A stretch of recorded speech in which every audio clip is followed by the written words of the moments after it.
आज नया चैप्टर है ना प्रकाश, वो भी हो रखा, पर उसको लाइव नहीं किया था अपन ने, वो आधा ही लाइव हुआ था, एक या दो दिन 2 क्लासेस लाइव हुई होगी, फिर नीचे लग गई थी क्लासेस। ठीक है,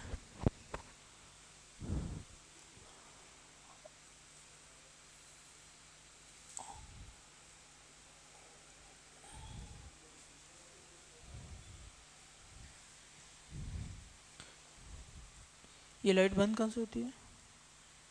पूछ रहा हूँ, कहाँ से बंद होती है? बंद होते वापस चालू हो जाएगी? प्रैक्टिकल करवाना।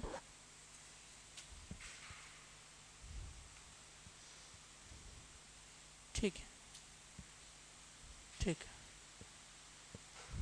लगा। पढ़ लिया? क्या पढ़ाया था कल अपन ने? कल लास्ट क्या पढ़ा था? ध्वनि, है ना? ध्वनि क्या होती है? ध्वनि क्या है? लास्ट टॉपिक जो पढ़ा है ध्वनि। ध्वनि क्या है? अनुदैर्घ्य यांत्रिक तरंगे। कैसे तरंगे? अनुदैर्घ्य यांत्रिक तरंगे। ध्वनि के 3 गुण कौन कौन से? आवृत्ति, आयाम, तरंग वेग, आवर्तकाल। ठीक है, ध्वनि किस तरह की होती है? ध्वनि किसके द्वारा उत्पन्न की जाती है? कंपन के द्वारा। ध्वनि किस माध्यम में चलती है? क्या ध्वनि निर्वात में चल सकती है? ध्वनि निर्वात में चल सकती है क्या? नहीं चल सकती, क्योंकि ध्वनि को चलने के लिए किसकी आवश्यकता होती है? माध्यम की। तो निर्वात में नहीं चल सकती। ठीक है ना? माध्यम कौन कौन से हो सकते हैं? ठोस, द्रव या गैस। ठीक है, ध्वनि की चाल सर्वाधिक कौन से माध्यम में होती है? ठोस माध्यम में। उससे कम किस में? द्रव में। सबसे कम किस में? गैस में। ठीक है, प्रबलता, तारत्व और गुणता ये ध्वनि के विशिष्ट गुण है। ठीक है ना? प्रबलता किस पर निर्भर करती है? आयाम पर। तारत्व किस पर निर्भर करता है? आवृत्ति पर। और गुणता किसी ध्वनि का विशिष्ट गुण होता है, जिसकी वजह से आप क्या कर सकते हो? किसी 2 व्यक्ति की आवाज़ में विभेदन कर सकते हो। ठीक है ना? जब किसी ध्वनि का विभेदन तारत्व और प्रबलता के आधार पर न किया जा सके तो अपन कौन सा गुण प्रयोग करते हैं? गुणता का। ठीक है, मानव कर्ण की सुनने की क्षमता किस आवृत्ति से किस आवृत्ति तक होती है? 20 हर्ट्ज से 20 किलो हर्ट्ज। इस परास की आवृत्ति को कौन सी आवृत्ति कहते हैं? श्रव्य आवृत्ति। याद रख लेना, भूलना मत इस चीज को। श्रव्य आवृत्ति परास कितनी होती है? 20 हर्ट्ज से 20 किलो हर्ट्ज तक। इससे नीचे वाली आवृत्ति को क्या बोलते हैं अपन?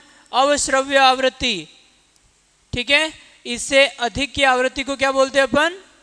इससे अधिक की आवृत्ति को क्या बोलते हैं? पराश्रव्य आवृत्ति। ठीक है ना? पराश्रव्य ध्वनि बोलते हैं। ठीक है, जिसको क्या बोलते हैं अंग्रेजी में? अल्ट्रासोनिक। याद है कि नहीं है? पराश्रव्य। पराश्रव्य ध्वनि का उपयोग कहाँ किया जाता है? पहला, शरीर के आंतरांगों के अध्ययन में। किसके अध्ययन में? शरीर के आंतरिक अंगों के अध्ययन में।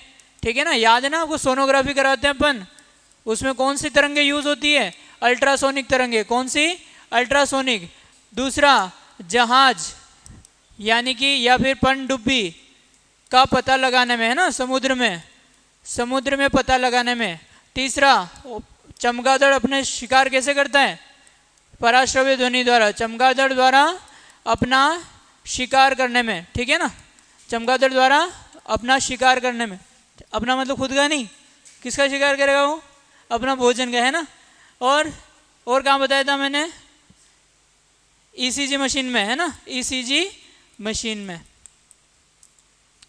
ठीक है, समझ आई कि नहीं आई बात? ये पूरी ध्वनि हो चुकी है आपके, पूरा ध्वनि चैप्टर हो चुका है। V बराबर क्या सूत्र होता है? V बराबर ध्वनि का वेग का सूत्र क्या है? V बराबर आवृत्ति इंटू तरंग दैर्घ्य। आवृत्ति इंटू, ये फॉर्मूला याद रखना है। इसके लिए मैंने आपको रिवीजन कराया ये पूरा, क्योंकि ये अभी आपको प्रकाश में भी काम में आएगा। क्योंकि प्रकाश भी क्या है? तरंग है। प्रकाश क्या है? तरंग है। उस तरंग के वेग का सूत्र क्या होगा? यही होगा, v बराबर f इंटू लेमडा। अपन क्या लिखेंगे इधर? v बराबर n इंटू लेमडा। आवृत्ति को अपन किसी भी तरह से लिख सकते हैं। n लिखो भले ही, न्यू लिखो भले ही, f लिखो, जो आपकी इच्छा हो वो लिख सकते हो। ठीक है, तो अभी जब अपन प्रकाश पढ़ेंगे, प्रकाश में मैं वेग का सूत्र पूछूंगा तो उस समय आपको आंसर आ जाना चाहिए कि हाँ सर ये प्रकाश के वेग का, ये किसी तरंग का वेग का ये सूत्र होता है। ठीक है, आपने प्रकाश को देख रखा है प्रकाश को? प्रकाश को देखा है नहीं देखा? प्रकाश को देखा या नहीं देखा? अरे बोलो, प्रकाश को देखा है किसी ने? प्रकाश को देखा है कि नहीं देखा है? प्रकाश को देखा है? प्रकाश किस प्रकार की तरंग है? प्रकाश किस प्रकार की तरंग है? जैसे स्ट्रेट लाइन उसका पाथ है, तरंग किस प्रकार की है?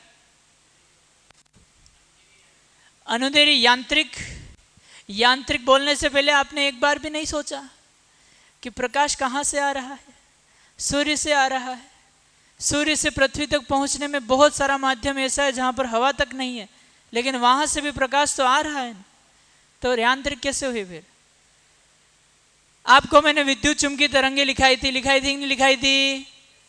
अरे यस और नो? विद्युत चुंबकीय तरंग की परिभाषा लिखाई थी मैंने।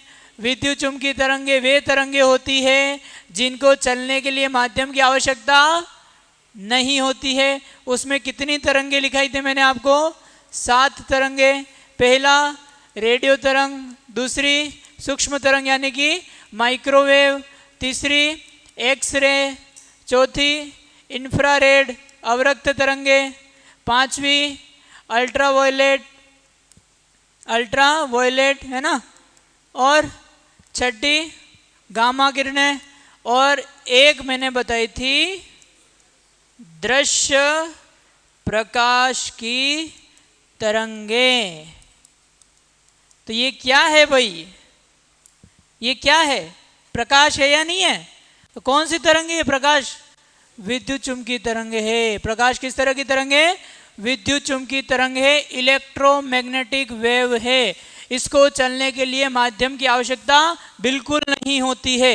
ये ठोस हो, द्रव हो, गैस हो, निर्वात हो, सब जगह चलती है, किसी भी माध्यम में चल सकती है। इसको किसी माध्यम की आवश्यकता नहीं होती है। जहां माध्यम है वहां भी चलेगी, जहां माध्यम नहीं है वहां भी चलेगी।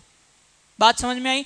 पूरे चैप्टर में प्रकाश में सबसे पहला गुण आपको यह समझ में आना चाहिए कि प्रकाश तरंग किस प्रकार की है। जिस प्रकार मैंने आपको ध्वनि के लिए पहली लाइन लिखाई थी कि ध्वनि किस प्रकार की तरंग है, अनुदैर्घ्य यांत्रिक तरंग है, इसी तरह से प्रकाश आपको याद होना चाहिए। प्रकाश किस प्रकार की तरंग है? विद्युत चुंबकीय तरंग है। Is that clear? ध्वनि किस प्रकार की तरंग है? अनुदैर्घ्य यांत्रिक तरंग है।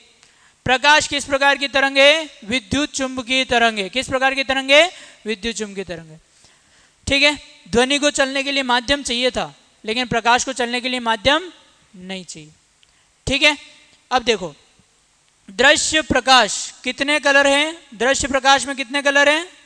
7 रंग। ठीक है, वी ब ग्यो र 1 2 3 4 5 6 7। ठीक है ना? बे नी आ ह पी ना ला 7 कलर से बना है। बैंगनी, नीला, आसमानी, हरा, पीला, नारंगी और लाल कलर, ये 7 कलर। अपन आगे पढ़ेंगे। दृश्य प्रकाश जो होता है यानी कि जो श्वेत प्रकाश होता है वो कितने कलर से मिलकर बना होता है? 7 रंगों से मिलकर बना होता है। ये अपन प्रिज्म के आधार पर बताते हैं।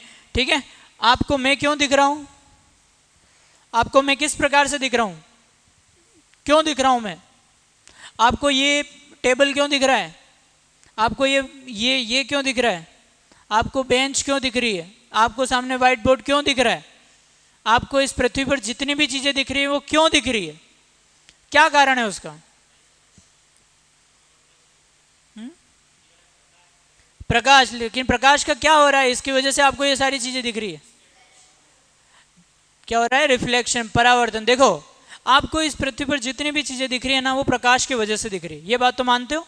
अगर प्रकाश को हटा दोगे तो क्या हो जाएगा? अंधेरा हो जाएगा, और अंधेरे होते ही चीजें आपको नहीं दिखती है।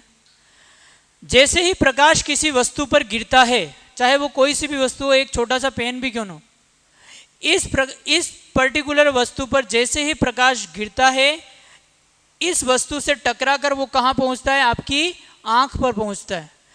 टकराकर कहाँ पहुंच रहा है? आपकी आंख पर पहुंच रहा है। मैं आपको क्यों दिख रहा हूं? क्योंकि मेरे ऊपर प्रकाश गिर रहा है, मेरे ऊपर से प्रकाश टकराकर आपकी आंखों तक पहुंच रहा है, इसी कारण से आप मेरे को देख पा रहे हो। लेकिन अगर यहाँ पर मैं सारी लाइट बंद कर देता हूं तो प्रकाश नहीं होगा। प्रकाश नहीं होगा तो वो किरणें नहीं आएगी जो आपकी आंखों तक पहुंचनी चाहिए, तो मैं आपको नहीं दिख पाऊंगा। जैसे ही लाइट जलाता हूं, लाइट जलाते ही क्या आएगा? प्रकाश आएगा, और प्रकाश मेरे ऊपर गिरेगा, मेरे ऊपर से टकराकर आपकी आंखों तक पहुंचेगा। इस वजह से आपको क्या दिखने लगता है? कोई भी वस्तु, ये है, मैं हूं, ये सारी चीजें जितनी भी दिख रही है वो परावर्तन की वजह से दिख रही है आपको, कि मेरे उस पर्टिकुलर किसी वस्तु पर प्रकाश की किरणें गिर रही है, वो किरणें टकराकर आपकी आंखों तक पहुंच रही है, इसी कारण से आपको सारी वस्तुएं दिखाई पड़ती है। ठीक है। अब प्रकाश, आप पहले क्वेश्चन आता था कि भाई प्रकाश किस तरह से चलता होगा? प्रकाश तरंग है या प्रकाश कण है? ध्वनि तो अपन ने बता दिया कि ध्वनि तो भाई एक तरंग है, ठीक है। लेकिन प्रकाश के ऊपर बहुत वैज्ञानिकों ने क्वेश्चन मार्क लगाए थे कि प्रकाश क्या है, तरंग है या कण है? दोनों ही है ना। लेकिन ये बात किसने बोली थी? दोनों बात किसने बोली थी? किसने बोली थी? आइंस्टीन ने क्या बोला था कि प्रकाश की दोनों प्रकृति होती है, ऐसा बोला आइंस्टीन ने। आइंस्टीन ने क्या बोला? उसने क्या बताया था? फोटोन क्या होता है? पैकेट ऑफ एनर्जी, यानी कि क्या है वो? कौन सी प्रकृति दर्शाई थी उसने? चलो कोई दिक्कत नहीं, मैं बताता हूं। देखो, पूर्व में बहुत सारे साइंटिस्ट हुए जिन्होंने एक्सपेरिमेंट किए, जिनमें से सबसे पहले साइंटिस्ट थे हाइगेन। क्या नाम था? पहला साइंटिस्ट जिसने प्रकाश के बारे में अध्ययन किया था। इसने कहा था कि जब कोई प्रकाश की किरण होती है, प्रकाश होता है, किसी माध्यम में गति करता है, तो वो किस रूप में गति करता है? तरंग रूप में गति करता है। ठीक उसी प्रकार से, जिस प्रकार से आप अगर किसी पानी के अंदर आप पत्थर डालते हो तो क्या होता है? चारों तरफ वो रिंग निकलती है ना, देखा है ये सभी ने? पानी के अंदर आप पत्थर डालोगे तो गोल गोल रिंग्स निकलती है वो, और वो दूर की तरफ जाती है ना, और एक टाइम आता है वो पूरी बिखर जाती है। तो हाइगेन ने कहा था कि कभी भी आप प्रकाश को जब जिस भी सोर्स से, जिस भी स्रोत से आप चालू करते हो, तो होता क्या है? प्रकाश इस तरह से फैलता हुआ आगे की तरफ माध्यम में गति करता जाता है, ठीक है ना। तो इस आधार पर उसने बोला कि प्रकाश की किस प्रकार की प्रकृति है? तरंग प्रकृति है। और इसने किस किस चीज़ों को प्रूव किया? एक तो परावर्तन इसने समझा दिया, उसने किसको समझा दिया? अपवर्तन को समझा दिया। इसने और किसको समझा दिया? व्यतिकरण, जो भौतिक घटना होती है, उसको समझा दिया। इसने विवर्तन को समझा दिया, ठीक है। इन सारी भौतिक घटनाओं को इसने समझा दिया, ठीक है। लेकिन ये किसको नहीं समझा पाया? ये इसको नहीं समझा पाया, प्रकाश विद्युत प्रभाव और कॉम्पटन प्रभाव। साइंटिस्ट ने इसको बोला, इसने अपना एक्सपेरिमेंट पूरा, जो साइंटिफिक जो पूरा एक लैब होता है उसके अंदर इसने अपना एक्सपेरिमेंट करके प्रूव किया कि प्रकाश इस तरह से गति करता है। परावर्तन इसने समझा दिया, अपवर्तन इसने समझा दिया, व्यतिकरण इसने समझा दिया, विवर्तन इसने समझा दिया। लेकिन जब बारी आई प्रकाश विद्युत प्रभाव को समझाने की, ये फेल हो गया। कॉम्पटन प्रभाव को समझाने की बारी आई, ये फेल हो गया। तो लोगों ने कहा कि आपका सिद्धांत क्या है? गलत है। बाद में दूसरे साइंटिस्ट आए, उन्होंने कहा कि जरूरी नहीं है कि प्रकाश तरंग के रूप में ही गति करे। कभी कभी प्रकाश जो होता है वो कण की तरह भी व्यवहार करता है, यानी कि प्रकाश ऊर्जा के छोटे छोटे पैकेट से बना है, ऊर्जा के छोटे छोटे पैकेट से मिलकर बना है, जो कि क्या कहलाते हैं? फोटोन कहलाते हैं। और प्रकाश जब किसी पदार्थ के साथ अभिक्रिया करता है तो ये फोटोन की तरह व्यवहार करता है, ठीक है। माचिस की जो डिब्बी होती है, माचिस के अंदर जो तीलियां होती है, ठीक उसी प्रकार से प्रकाश भी एक माचिस की डिब्बी की तरह है जिसके अंदर बहुत सारी तीलियां भरी हुई है। यानी कि प्रकाश ऊर्जा का एक पैकेट है जिसके अंदर बहुत सारे ऊर्जा के छोटे छोटे पैकेट है, ठीक है ना। उनको क्या बोला उसने? फोटोन कहा। उसने कहा कि जब कि प्रकाश किसी पदार्थ के साथ अभिक्रिया करता है तो किसकी तरह व्यवहार करता है? कण की तरह व्यवहार करता है। किसकी तरह व्यवहार करता है? कण की तरह व्यवहार। ये बताने वाला कौन था? ये था आइंस्टीन। कौन था?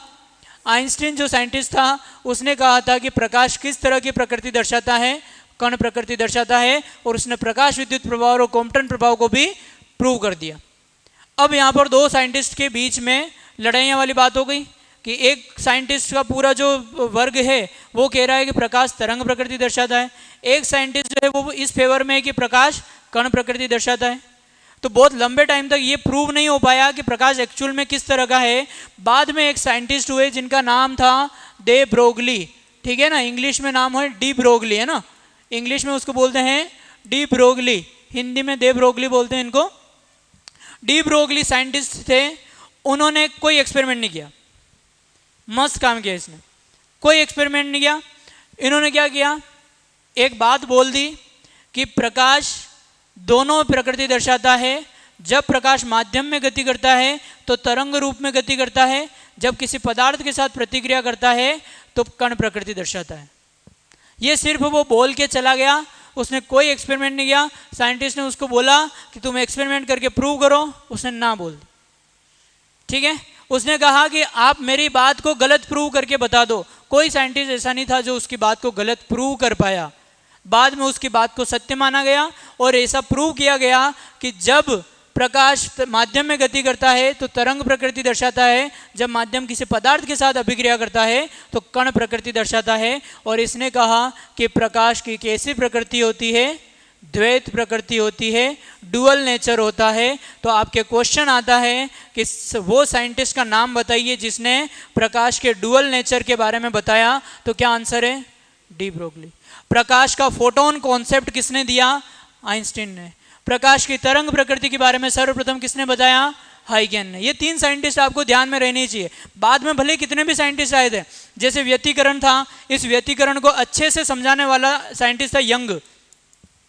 क्या नाम था उसका? यंग। इंटरफेरेंस बोलते जिसको, व्यतिकरण को, ठीक है ना। वो नहीं पूछेगा आपको एग्जामिनर क्या पूछेगा आपको? जो सबसे पहले काम करके गया है। हाइगेन ने सबसे पहले बताया प्रकाश की कैसी प्रकृति होती है? तरंग प्रकृति होती है। आइंस्टीन ने सबसे पहले बताया था कि प्रकाश की कैसी प्रकृति होती है?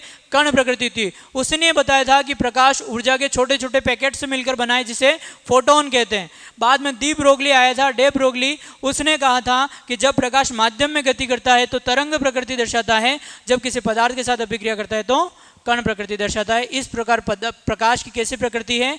द्वैत प्रकृति है। बात समझ में आई? यस और नो? प्रकाश तरंग कौन सी है? विद्युत चुंबकीय। प्रकाश की प्रकृति कैसी है? द्वैत प्रकृति। क्लियर? लिखिए, हेडिंग लगाइए, प्रकाश। पानी देना, पानी देना।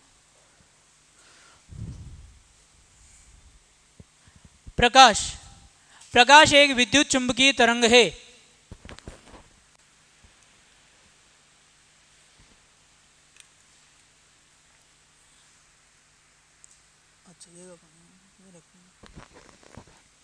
प्रकाश एक विद्युत चुंबकीय तरंग है, इलेक्ट्रोमैग्नेटिक वेव।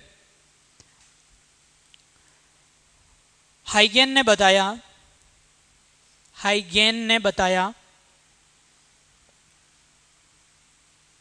प्रकाश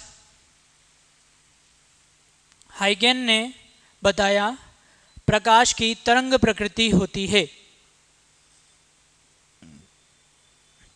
हाइगेन ने बताया प्रकाश की तरंग प्रकृति होती है। इस आधार पर उसने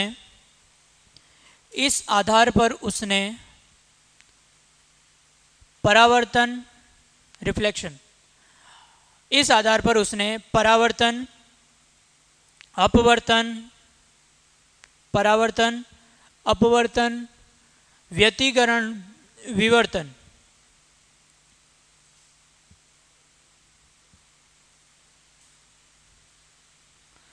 इस आधार पर उसने परावर्तन, अपवर्तन, व्यतिकरण, विवर्तन को समझाया।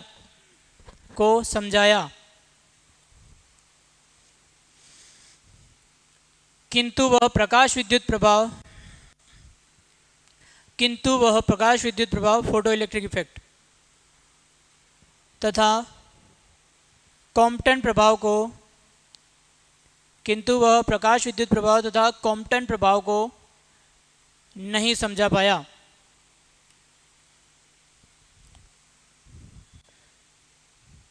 किंतु वह प्रकाश विद्युत प्रभाव तथा कॉम्पटन प्रभाव को नहीं समझा पाया।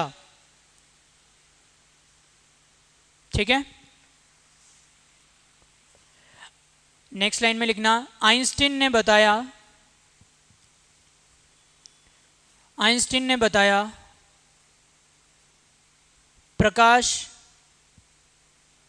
ऊर्जा के छोटे छोटे पैकेट से मिलकर बना है। आइंस्टीन ने बताया प्रकाश ऊर्जा के छोटे छोटे पैकेट से मिलकर बना है, जिसे फोटोन कहते हैं। जिसे फोटोन कहते हैं।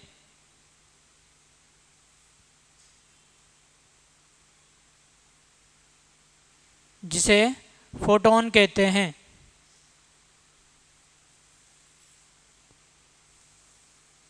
ठीक है,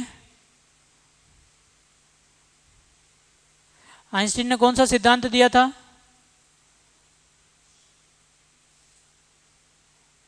नेक्स्ट लिखो, आइंस्टीन ने द्रव्यमान तथा ऊर्जा के बीच में संबंध बताया था। आइंस्टीन ने द्रव्यमान तथा ऊर्जा के बीच में संबंध बताया था। The very famous formula E बराबर mc²। आइंस्टीन ने द्रव्यमान तथा ऊर्जा के बीच में संबंध बताया था। E क्या है? ऊर्जा। m क्या है? द्रव्यमान। c क्या है? प्रकाश का वेग। आइंस्टीन ने द्रव्यमान तथा ऊर्जा के बीच में संबंध बताया था। E बराबर mc²। ठीक है, mc²। नेक्स्ट लिखो, बाद में डी ब्रोगली नाम के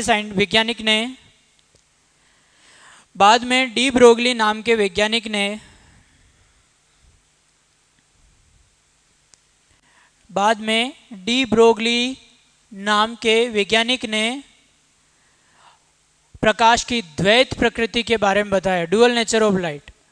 de Broglie explains about dual nature of light.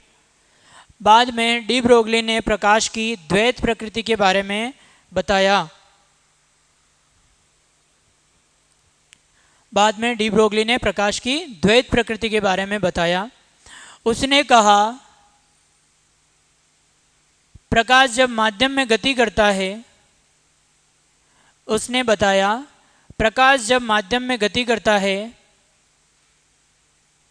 तो तरंग रूप में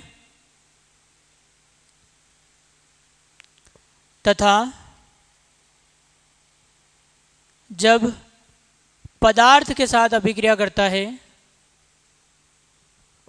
उसने बताया प्रकाश जब माध्यम में गति करता है तो तरंग रूप में तथा पदार्थ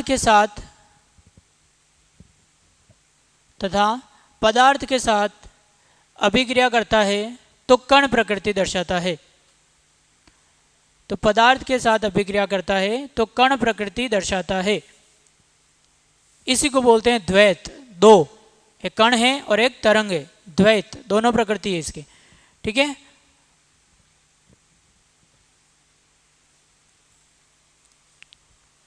किसी माध्यम में प्रकाश तरंग का वेग, किसी माध्यम में प्रकाश तरंग का वेग, किसी माध्यम में प्रकाश तरंग का वेग v बराबर n इंटू लेमडा होता है, जहां v बराबर माध्यम में प्रकाश का वेग,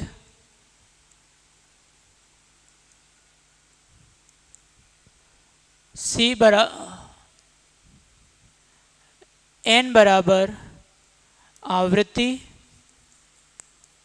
लेमडा बराबर तरंग दैर्घ्य।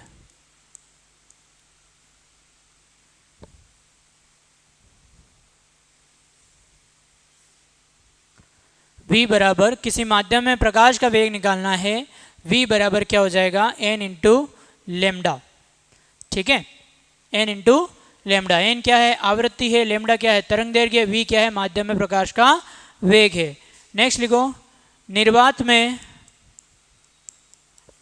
में प्रकाश का वेग c बराबर 3 इंटू 10⁸ मीटर प्रति सेकंड। कल जब क्लास होगी मेरी तो पहला क्वेश्चन मेरा यही रहेगा, प्रकाश का वेग बताइए। आंसर आना चाहिए सबके मुंह से 3 इंटू 10⁸ मीटर प्रति सेकंड। सबको याद होना चाहिए। निर्वात में प्रकाश का वेग कितना है? 3 इंटू 10⁸ मीटर प्रति सेकंड। कहाँ बताया था मैंने ये? कहाँ बताया था मैंने ये? ध्वनि में कहाँ बताया था? कब बताया था मैंने ध्वनि का वेग? और याद करो ना, थोड़ा मेमोरी फिर जोड़ डालो। Very good. एग्जाम्पल दिया था ना मैंने कि बिजली जब कड़कती है तो आवाज़ पहले आती है या प्रकाश पहले आता है? तो आप लोगों ने क्या आंसर दिया था मेरे को कि सर आवाज़ पहले सुनाई देती है। लेकिन क्या आवाज़ पहले आती है बिजली की? पहले क्या आता है? प्रकाश आता है। पहले रोशनी हो जाती है चारों तरफ, उसके बाद गड़गड़ाहट सुनाई देती है। कारण क्या है उसका? फिजिक्स का कारण सबके क्लियर होना चाहिए कि प्रकाश का वेग कितना है? 3 इंटू 10⁸ मीटर प्रति सेकंड, जबकि ध्वनि का वेग कितना है? 330 मीटर प्रति सेकंड। ये 1 सेकंड में खाली इतना मीटर ही चल रही है ध्वनि, और ये 1 सेकंड में कितना चल रहा है? 3 इंटू 10⁸ मीटर चल रहा है। तो ज़्यादा कौन हुआ? प्रकाश का वेग हुआ ना। तो ये एकदम से आ जाता है जमीन पर, और ध्वनि थोड़ी देर बाद में चलकर आती है ना, थोड़ी देर बाद सुनाई देती है। क्लियर है? आप अंतरिक्ष यात्रियों को अगर आपने कभी देखा हो तो अंतरिक्ष यात्री क्या करते हैं? क्या अंतरिक्ष यात्री, मान लो 2 अंतरिक्ष यात्री वो चांद की सतह पर उतरे हैं, मंगल की सतह पर उतरे हैं, और वहाँ पर आपस में देखने के लिए क्या कोई विशेष उपकरण का यूज़ करते हैं? वो नहीं, कभी भी नहीं करते वो। लेकिन सुनने के लिए क्या करते हैं? वो माइक्रोफोन लगा के रखते हैं। वो इधर से बोल रहा है तो वो उधर सुनेगा माइक्रोफोन के अंदर, है ना। तो वो क्यों? क्योंकि वहाँ पर वायुमंडल नहीं है। वायुमंडल नहीं है तो ध्वनि का वहाँ पर संचरण नहीं होगा। तो आप यहाँ से क्या बोल रहे हो उस आदमी को नहीं सुनाई देगा, क्योंकि वायुमंडल नहीं है, माध्यम नहीं है, तो ध्वनि नहीं सुनाई देगी। लेकिन क्या माध्यम नहीं होने पर दिखाई नहीं देता? क्या दिखाई तो देता है ना, क्योंकि प्रकाश क्या है? विद्युत चुम्बकीय तरंग है। प्रकाश को चलने के लिए किसी माध्यम की आवश्यकता नहीं है। जहाँ कहीं कुछ भी नहीं है, गैस नहीं है, कुछ भी नहीं है, बिल्कुल निर्वात है। निर्वात मतलब जहाँ वायु भी नहीं है, वहाँ पर भी प्रकाश तो चलेगा। ठीक है ना। आप कार के अंदर बैठे हुए हो, कार के अंदर से बाहर की तरफ देखते हो, दिखता नहीं दिखता है? लेकिन सारे शीशे लगा दो, आप सारे शीशे लगा दो, तो क्या कोई आपके माध्यम क्रॉस हो रहा है? नहीं हो रहा है क्रॉस, लेकिन फिर भी बाहर दिखता है ना आपको। लेकिन ध्वनि जाती है क्या बाहर? नहीं जाती है। जैसे खिड़की खोलते हो थोड़ी बहुत तो ध्वनि बाहर चली जाती है ना। तो ध्वनि को चलने के लिए माध्यम की आवश्यकता है, लेकिन प्रकाश को चलने के लिए माध्यम की आवश्यकता नहीं है। इसलिए प्रकाश आ कहाँ से रहा है? सूर्य से आ रहा है, और जहाँ पर सूरज है वहाँ पर कोई माध्यम नहीं है, लेकिन प्रकाश वहाँ से चल कर आ रहा है यहाँ पर जमीन पर। कितना मिनट लगता है प्रकाश को जमीन पर आने पर? सूर्य का प्रकाश जमीन पर आने में कितना समय लगता है? 8 मिनट 20 सेकंड। लिखिए, सूर्य का प्रकाश धरती पर पहुंचने में, सूर्य का प्रकाश धरती पर पहुंचने में 8 मिनट 20 सेकंड का समय लेता है। सूर्य का प्रकाश धरती पर पहुंचने पर 8 मिनट 20 सेकंड का समय लेता है।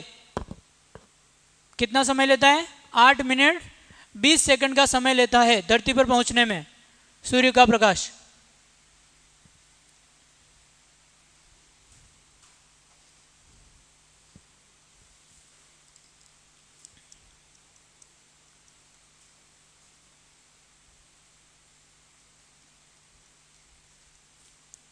नोट लगाइए, नोट लगाइए। कल एक क्वेश्चन कराया था, एक माध्यम से दूसरे माध्यम में जाने पर तरंग में से निम्न में से क्या परिवर्तित होता है और क्या परिवर्तित नहीं होता है। इस नोट को हमेशा याद रखना। लिखो, जब कोई प्रकाश की किरण एक माध्यम से दूसरे माध्यम में जाती है, जब कोई प्रकाश की किरण एक माध्यम से दूसरे माध्यम में जाती है तो जब कोई प्रकाश की किरण एक माध्यम से दूसरे माध्यम में जाती है तो आवृत्ति सदैव कांस्टेंट रहती है। कांस्टेंट यानी नियत रहती है। आवृत्ति सदैव कांस्टेंट रहती है, नियत रहती है। नियत का क्या मतलब होता है? कांस्टेंट का क्या मतलब होता है? बदलती नहीं है ना। नियत का मतलब होता है फिक्स। नियत का मतलब होता है जो नहीं बदलता। ठीक है, नियत रहती है, परंतु वेग तथा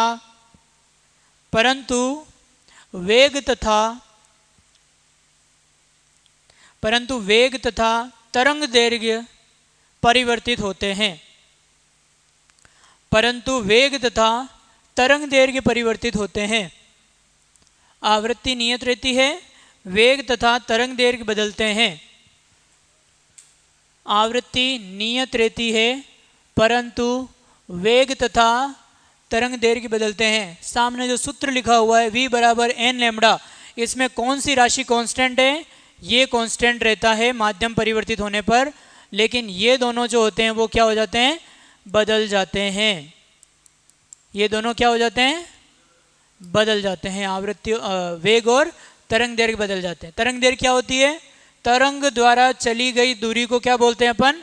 तरंग दैर्घ्य बोलते हैं। ठीक है, और जो परिभाषा बताई थी डायग्राम में, मैंने क्या बताया था? दो क्रमागत श्रृंग या दो क्रमागत गर्त के बीच की जो दूरी होती है उसको क्या बोलते हैं अपन? लैम्बडा कहते हैं। ठीक है, डायग्राम से भी क्लियर होना चाहिए और बिल्कुल बेसिक भी क्लियर होना चाहिए कि जो तरंग दैर्घ्य होती है वो क्या होती है? तरंग द्वारा तय की गई दूरी को क्या बोलते हैं अपन? तरंग दैर्घ्य बोलते हैं। ठीक है, एक माध्यम से दूसरे माध्यम में जाएंगे तरंग दैर्घ्य बदल जाएगी। एक माध्यम से दूसरे माध्यम में जाएंगे आवृत्ति नहीं बदलेगी। ठीक है, चलिए, एक सूत्र होता है एनर्जी का, ऊर्जा बराबर क्या होता है? H new. क्या होता है? H new. एच क्या होता है? प्लांक का नियतांक, प्लैंक्स कांस्टेंट बोलते हैं। ठीक है ना। ई बराबर क्या होता है? H new. ठीक है, आपने कभी भी प्रकाश का जो ऊर्जा का जो संचरण होता है, ऊर्जा का जो संचरण होता है, किसका? ऊर्जा का, किस किस रूप में देखा है? ऊर्जा का संचरण आपने किस किस रूप में देखा हुआ है? तीन विधियां होती हैं ऊर्जा के संचरण की। कौन कौन सी? बोलो। प्रोपेगेशन, एनर्जी की जो प्रोपेगेशन होता है उसकी तीन विधियां होती है। दूध गर्म किया है घर पे? यस और नो? गर्म करते हुए आपने उस पतीले को पकड़ लिया है क्या? कभी पकड़ा है? पकड़ा है क्या? नीचे से आपने लगा रखा है और आप ऊपर से पकड़ रखा है। ऐसा कभी किया है किसी ने? कर ही नहीं सकते। आग कहाँ लग रही है? नीचे लग रही है, लेकिन पतीला पूरा ऊपर से गर्म हो रहा है कि नहीं हो रहा है? हो रहा है। तो पहली जो विधि है ऊर्जा के संचरण की, वो कौन सी विधि है? जिसको बोलते हैं अपन चालन यानी कंडक्शन। ठीक है ना, क्या बोलते हैं? चालन यानी कंडक्शन। अगर आप इसको गर्म करते हो, एक सिरे को गर्म करते हो, तो दूसरा सिरा भी क्या हो जाता है? गर्म हो जाता है। यही विधि क्या है? ऊर्जा की चालन विधि है। ठीक है ना, चल रहा है यहाँ से यहाँ तक। दूसरा आता है आपका संवहन। दूसरा क्या आता है? संवहन। आपने किसी भी पदार्थ को गर्म किया, दूध को गर्म किया, दूध को गर्म करते वक्त आप अगर दूध का एक पार्टिकल गर्म होता है, धीरे धीरे धीरे धीरे करके पूरा दूध गर्म हो जाता है। वो कौन सी विधि है? संवहन। ठीक है, और तीसरी विधि जो कि सबसे महत्वपूर्ण विधि है, कौन सी? विकिरण विधि। कौन सी? विकिरण विधि, यानी कि रेडिएशन। जितना भी आप प्रकाश देख रहे हो, ये आप मैक्सिमम कौन सी विधि के द्वारा देख रहे हो? विकिरण विधि के द्वारा। ये जो प्रकाश निकल रहा है यहाँ से, किस रूप में निकल रहा है? विकिरण के रूप में निकल रहा है। ठीक है ना। आप इस मंच पर आप खड़े रहो 10-15 मिनट, आपको गर्मी लगने लग जाएगी। क्यों लगने लग रही हो? आप हेलोजन, शादी वगैरह में हेलोजन रहता है, वो हेलोजन के सामने आप कितनी देर तक रह सकते हो? पसीना आने लग जाता है ना। क्यों? क्योंकि उसके अंदर से विकिरणें निकल रही है। वो क्या कर रही है? ऊर्जा वहाँ पर पैदा कर रही है। ठीक है ना। इसी कारण से क्या होता है? वहाँ पर आपको गर्मी लगने लग जाती है। तो ऊष्मा संचरण की तीन विधियाँ होती है, चालन, संवहन और विकिरण। प्रकाश जिस माध्यम से गति करता है वो कौन सी विधि है? विकिरण विधि, वेरी इंपॉर्टेंट क्वेश्चन। सूर्य से प्रकाश धरती पर आ रहा है, किस विधि द्वारा आ रहा है? विकिरण विधि द्वारा। लिखिए, सूर्य से प्रकाश धरती पर, सूर्य से प्रकाश धरती पर विकिरण विधि द्वारा, रेडिएशन के रूप में, सूर्य से प्रकाश धरती पर विकिरण विधि द्वारा या रेडिएशन के रूप में पहुंचता है।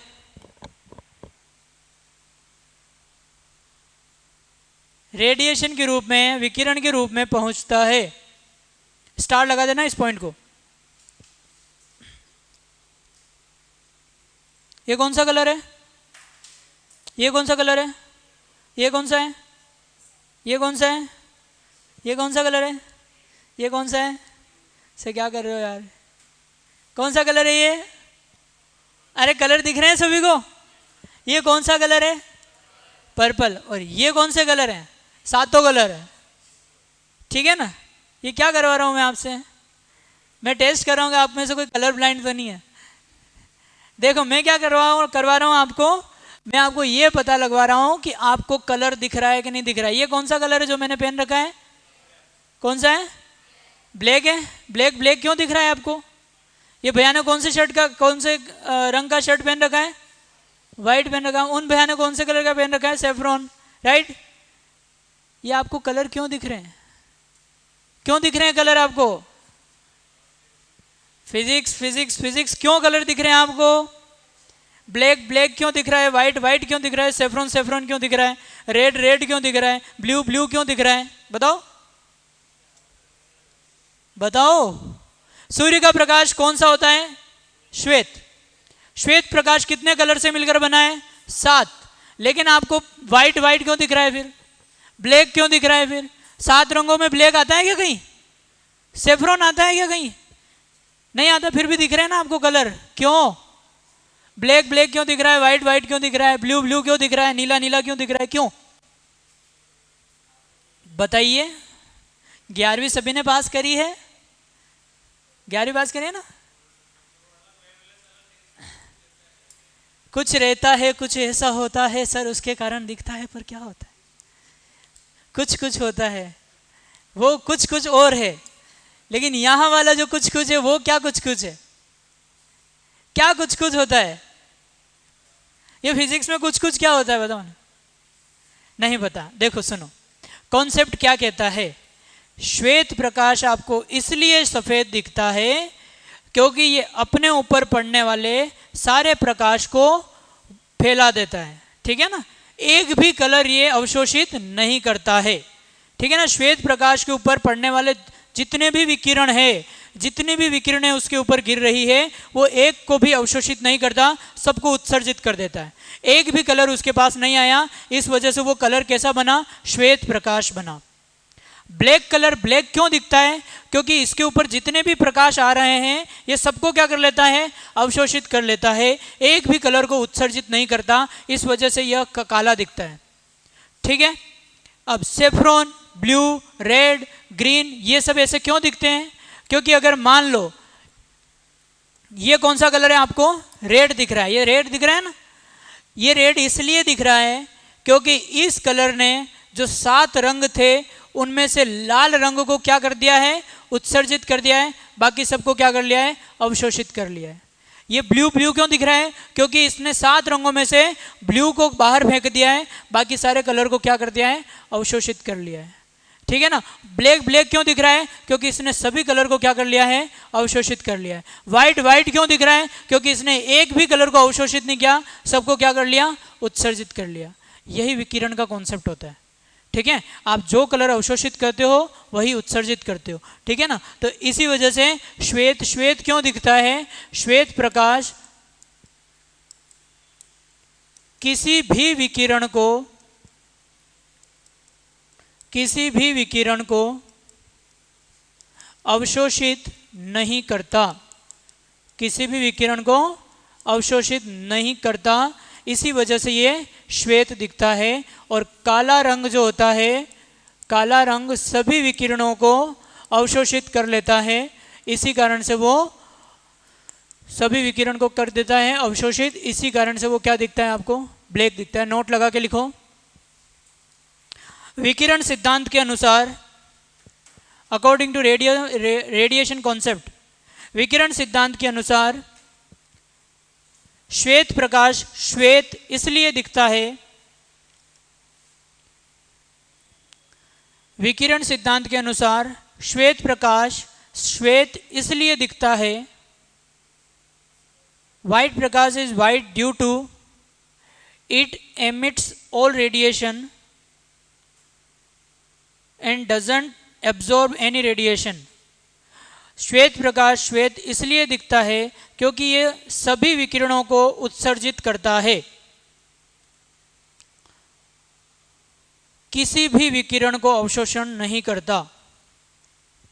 It emits all radiation but does not absorb any radiation.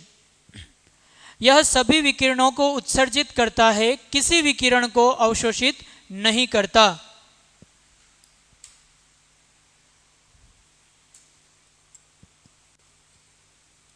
Note के अंदर दूसरा पॉइंट, काला रंग काला इसलिए दिखता है, काला रंग काला इसलिए दिखता है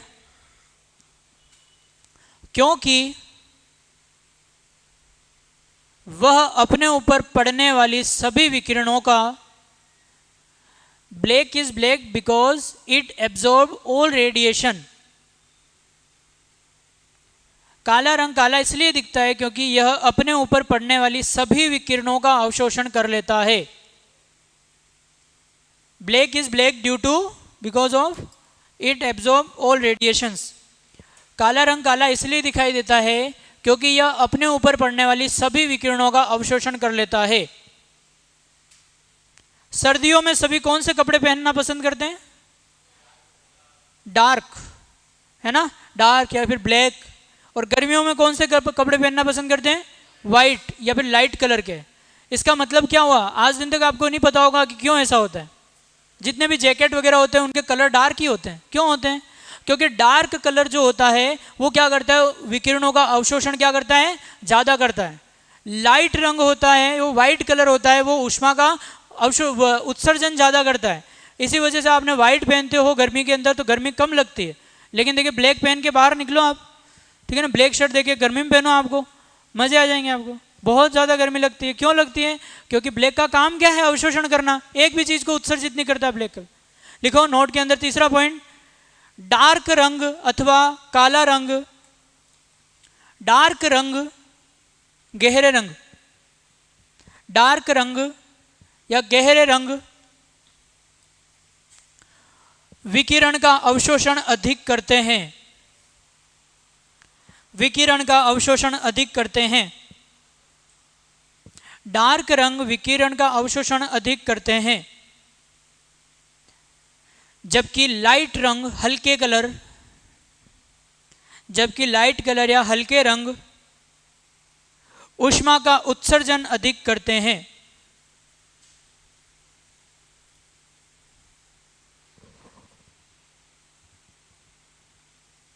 डार्क कलर ऊष्मा का अवशोषण अधिक करते हैं, जबकि लाइट कलर ऊष्मा का अवशोषण कम करते हैं या फिर उत्सर्जन अधिक करते हैं। ठीक है, नेक्स्ट लिखो, जो रंग या वस्तु, जो रंग या वस्तु ऊष्मा का अवशोषण अधिक करता है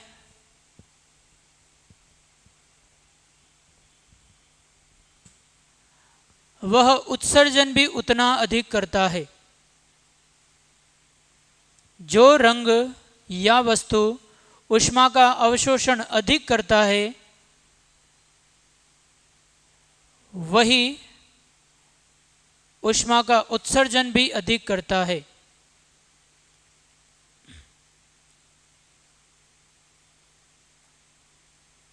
ऊष्मा का उत्सर्जन भी अधिक करता है। क्या मतलब है इसका? इस लाइन का क्या मतलब है? उदाहरण देता हूं आपको। आपने एक कप में चाय और एक कप में दूध रखा हुआ है गर्म, दोनों को सेम टेम्परेचर पर गर्म किया, दोनों को ही आपने एक कप में दूध लिया, एक कप में चाय रखी। दोनों में से बताओ, पंखा नहीं चला रखा है ना, दोनों में से बताओ कौन जल्दी ठंडा होता है, दूध या चाय? दूध या चाय? दूध जल्दी ठंडा हो जाता है। प्रैक्टिकल नहीं किया इसका मतलब अभी। अगर आप दूध आंसर दे रहे हो तो गलत आंसर दे रहे हो, 100% गलत आंसर दे रहे हो। कॉफी और दूध ये दोनों रखे हुए हैं, तो कौन जल्दी ठंडा होगा? कॉफी। आप प्रैक्टिकल करके देख लेना, ये तो सिंपल प्रैक्टिकल है, घर पे हर कोई कर सकता है। क्योंकि अगर आप चाय बना रहे हो तो आपके पास दूध तो होगा ही होगा, है ना। तो 1 कप आप दूध ले दो, 1 कप आप चाय ले लो, दोनों को समान टेम्परेचर पर गर्म करके रख दो साइड में, और हाथ लगा के देख लेना आप। दूध आपको देर से ठंडा होगा और चाय जो होगी वो एकदम से जल्दी ठंडी हो जाएगी। क्यों? क्योंकि चाय डार्क कलर है और दूध कैसा है? हल्का कलर है। वो गर्म भी धीरे धीरे होता है और ठंडा भी धीरे धीरे होता है। आपने देखा होगा जितनी देर में दूध गर्म हो रहा होता है उतनी देर में चाय बन जाती है। बनती कि नहीं बनती है? बनती कि नहीं बनती? कारण क्या है उसका? क्योंकि चाय डार्क है। डार्क कलर क्या कर रहा है? ऊष्मा का अवशोषण अधिक कर रहा है। और क्या लिखा है पॉइंट मैंने? जो जितना ज़्यादा जल्दी अवशोषण करेगा उतना ही जल्दी क्या करेगा? उत्सर्जन भी करेगा। तो इसलिए चाय जल्दी तो गर्म हो जाती है और जल्दी वापस से ठंडी भी हो जाती है। सेम चीज़ कॉफ़ी के लिए भी अपन अप्लाई कर सकते हैं। रेगिस्तान के अंदर देखते हैं, दिन के अंदर रेत रहती है, रात में भी रेत ही रहती है, ठीक है ना। रेगिस्तान के अंदर जो रेत रहती है, अब दिन के अंदर क्या हो रहा है? बहुत ज़्यादा गर्मी है, तो रेत क्या करेगी? एकदम से जल्दी गर्म हो जाती है। लेकिन जैसे ही नाइट होती है तो क्या होता है? रेत एकदम से ठंडी भी हो जाती है। क्यों? क्योंकि जिसने जितना ज़्यादा अवशोषण किया वो उतना ज़्यादा उत्सर्जन भी करता है। उदाहरण लिखिए, रेगिस्तान में रेत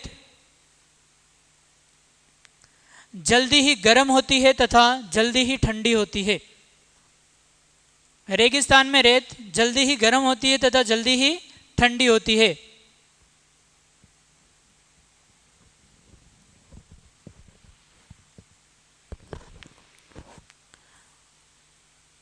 दूसरा उदाहरण लिखो, चाय तथा दूध में से चाय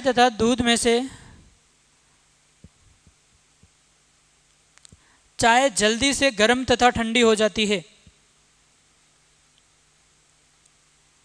चाय तथा दूध में से चाय जल्दी गर्म तथा ठंडी हो जाती है। ये सारी मैं कौन सी विधि पढ़ा रहा हूँ? ऊष्मा संचरण की, विकिरण, रेडिएशन पढ़ा रहा हूँ, है ना आपको।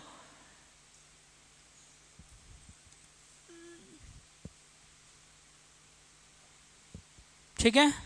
चाय तथा दूध में से कौन गर्म हो रहा है? पहले चाय, और ठंडी भी वही हो रही है।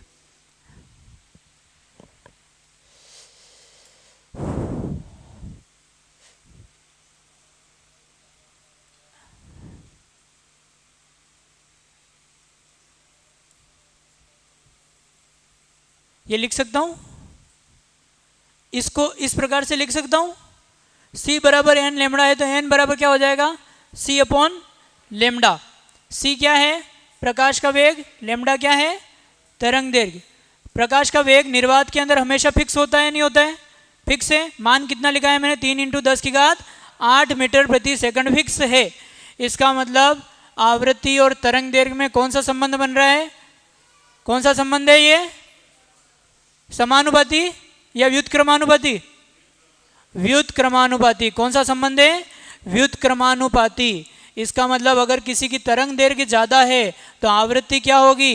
कम। और तरंग दैर्घ्य कम है तो आवृत्ति क्या होगी? यस और नो? यस और नो? तरंग दैर्घ्य और आवृत्ति में हमेशा कैसा संबंध है? व्युत्क्रम संबंध है। लिखिए आप, C बराबर एन लेमड़ा। चूंकि C बराबर एन लेमड़ा, इंग्लिश में क्या बोलते हैं चूंकि को? सिंस C बराबर एन लेमड़ा, सिंस C बराबर एन लेमड़ा, तो n बराबर C अपॉन लेमड़ा।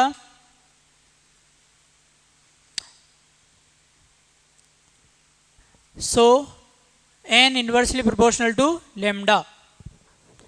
आवृत्ति व्युत्क्रमानुपाती है तरंग दैर्घ्य के। लिखिए, इसके नीचे थ्योरी लिखो।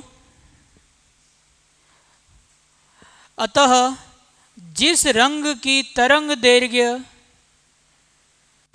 अतः जिस रंग की तरंग दैर्घ्य अधिक होगी,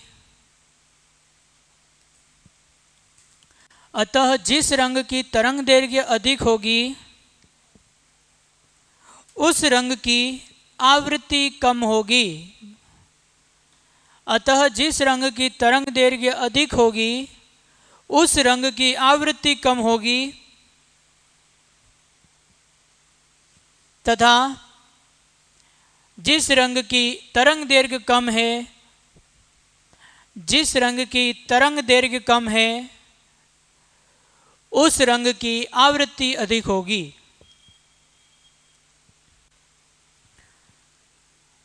तथा जिस रंग की तरंग दैर्घ्य कम है उस रंग की आवृत्ति अधिक होगी। समझ आई? कितने कलर है आपके पास? 7 रंग है।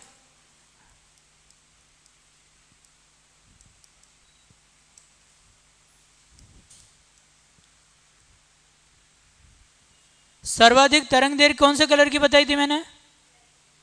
कौन से रंग की बताई थी? लाल या फिर कौन सा कलर होता है? अरे सबसे खतरे के निशान किससे बनाए थे? बताए थे ना। गाड़ी के पीछे की लाइट किससे बनाई थी? लाल रंग से। क्यों? क्योंकि तरंग दैर्घ्य लंबी है, दूर से ही दिख जाएगा। ठीक है ना। तरंग दैर्घ्य किसकी ज्यादा है? रेड की तरंग दैर्घ्य, लेमडा रेड ज्यादा है लेमडा वायलेट से। ठीक है ना। लेमडा वायलेट से किसकी ज्यादा है? ठीक है ना। किसकी ज्यादा है? रेड की ज्यादा है। लेमडा किसकी ज्यादा? लेमडा मतलब तरंग दैर्घ्य, वेवलेंथ। तो बताओ मेरे को आवृत्ति किसकी ज्यादा होगी? आवृत्ति वायलेट की ज्यादा होगी। लिख लीजिए, लिख लीजिए। Lambda red greater than lambda violet, n red less than n violet.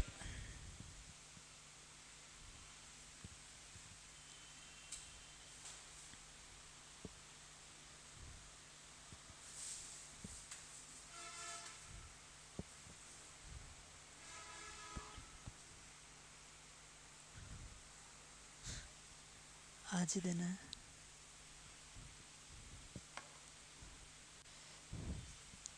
ठीक है।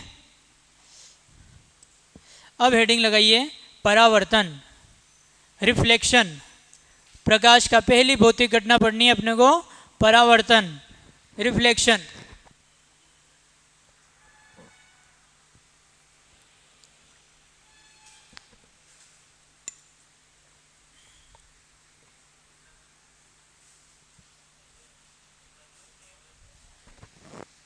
रिफ्लेक्शन, परावर्तन, नाम सुना है?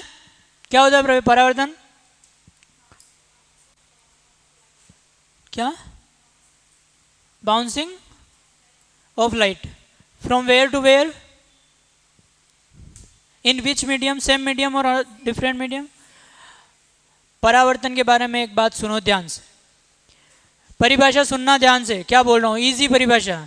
जब प्रकाश की किरण किसी माध्यम में चलती हुई किसी सतह से टकराती है और पुनः उसी माध्यम में लौट आती है, इस घटना को क्या बोलते हैं? परावर्तन। ठीक है। प्रकाश इस माध्यम में आया और इस माध्यम में आकर इस तरह से टकराकर पुनः चला गया। क्या माध्यम परिवर्तित हुआ है? नहीं। ठीक है।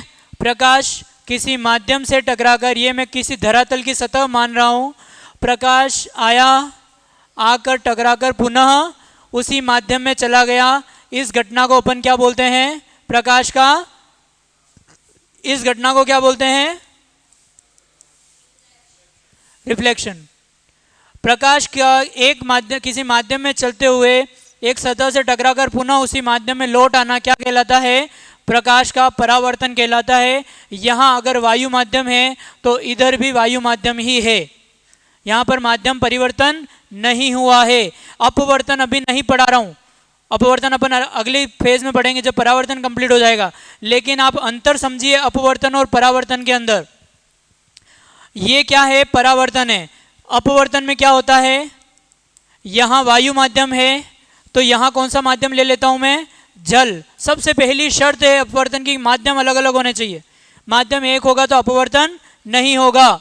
ठीक है, क्या कहता है, जब कोई प्रकाश किरण एक माध्यम से दूसरे माध्यम में जाती है तो अपने पथ से विचलित हो जाती है। प्रकाश की किरण कैसे जानी चाहिए थी, इस तरह से जानी चाहिए थी, सीधी सीधी, लेकिन ऐसा नहीं हुआ, अपने पथ से विचलित हो गई। और प्रकाश का अपने पथ से विचलित हो जाना क्या कहलाता है, अपवर्तन कहलाता है। क्या कहलाता है, अपवर्तन। समझ आई बात? दोनों डायग्राम को देखो ध्यान से। पहले के अंदर मैंने पॉलिश कर रखी है, माध्यम के अंदर वेरी इंपॉर्टेंट कि प्रकाश की किरण उधर नहीं जानी चाहिए, दूसरे माध्यम में पॉलिश कर दी मैंने। और इधर मैंने पॉलिश नहीं कर रखी है, दो अलग अलग माध्यम ले रखे हैं, एक वायु माध्यम है, दूसरा जल माध्यम है। जब प्रकाश किरण एक माध्यम से दूसरे माध्यम में गई तो अपने पथ से क्या हो गई, विचलित हो गई। ये अपवर्तन कहलाता है। और ये क्या है, प्रकाश का किसी माध्यम में चलते हुए किसी सतह से टकराकर पुनः उसी माध्यम में लौट आना। यहाँ भी वायु है, यहाँ भी वायु है, माध्यम परिवर्तित नहीं हुआ है। इसी घटना को क्या बोलते हैं अपन, परावर्तन कहते हैं। परावर्तन का नियम नंबर 1, ये कौन सा कोण, आपतन कोण। ये कौन सा कोण, परावर्तन कोण। ठीक है, नियम नंबर 1, आपतन कोण बराबर परावर्तन कोण। पहला नियम, किसी भी कोण पर आओ हमेशा फिक्स है, ये जिस कोण पर आएगी उसी कोण पर ये वापस चली जाएगी। परावर्तन का नियम नंबर 1। नियम नंबर 2, आपतित किरण अभिलंब परावर्तित किरण क्या है, तीनों ही समान तल में स्थित होते हैं।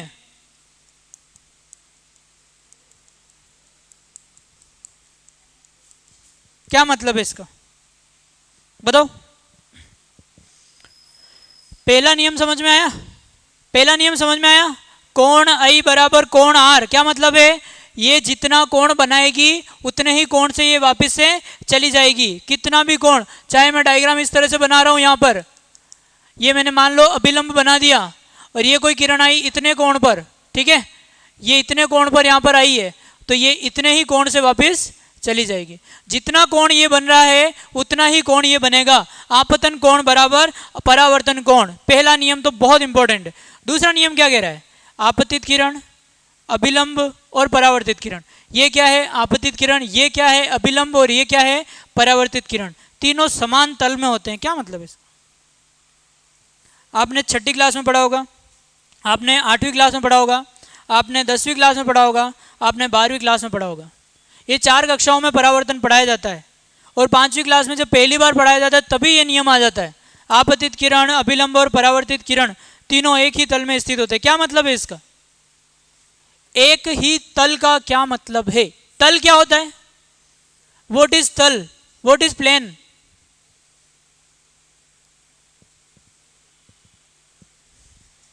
नहीं पता, नहीं पता।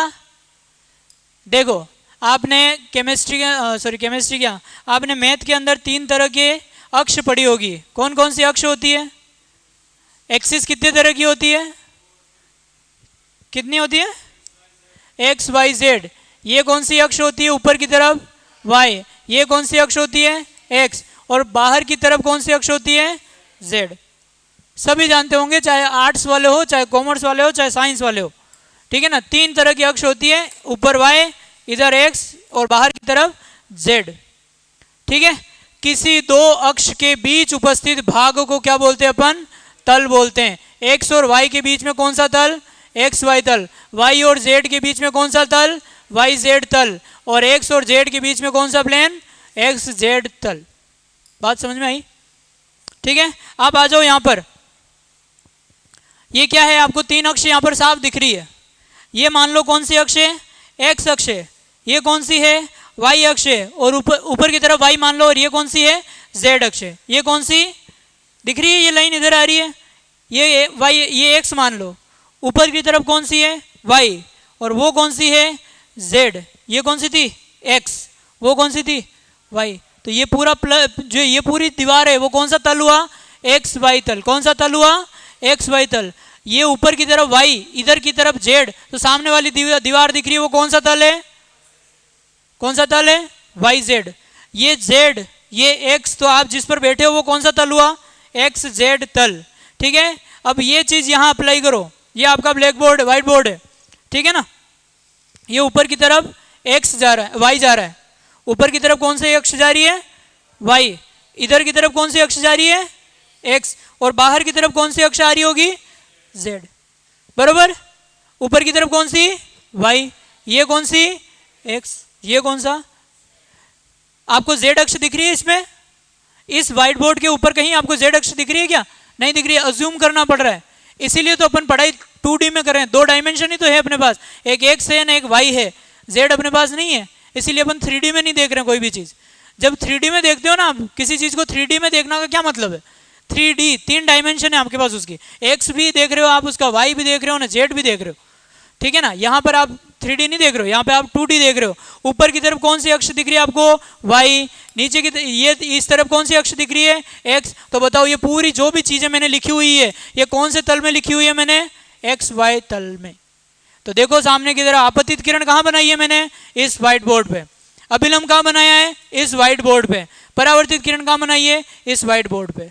तो आपतित किरण भी XY प्लेन में बनाई है, अभिलंब भी मैंने XY प्लेन में बनाया है, परावर्तित किरण भी मैंने XY प्लेन में बनाई है।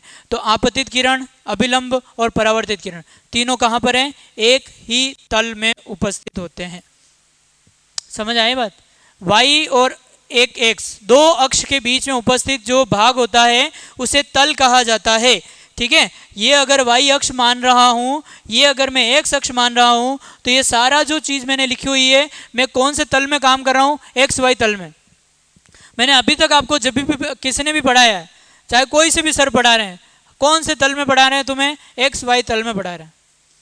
सामने जो भी व्हाइट बोर्ड है वो XY तल में है, ठीक है। आप जो बैठे हुए हो वो कौन से तल में बैठे हुए हो? XZ तल है, क्योंकि मैंने इस अक्ष को कौन सी माना है? X, वो कौन सी है? Z, तो ये कौन सा तल हुआ? XZ। तो सारे ही आप जो बैठे हुए एक ही प्लेन में बैठे हुए, ठीक है ना, एक ही तल में बैठे हुए, राइट। कह सकता हूँ ना ऐसा? आप भी, पीछे वाले भी XZ में बैठे हुए, आगे वाले भी XZ में बैठे हुए, तो आप सभी समान तल में उपस्थित हो। समझ आई बात कि एक ही तल में का क्या मतलब है? ठीक है, कल अपन स्टार्ट करते हैं रिफ्लेक्शन से। Okay, thank you.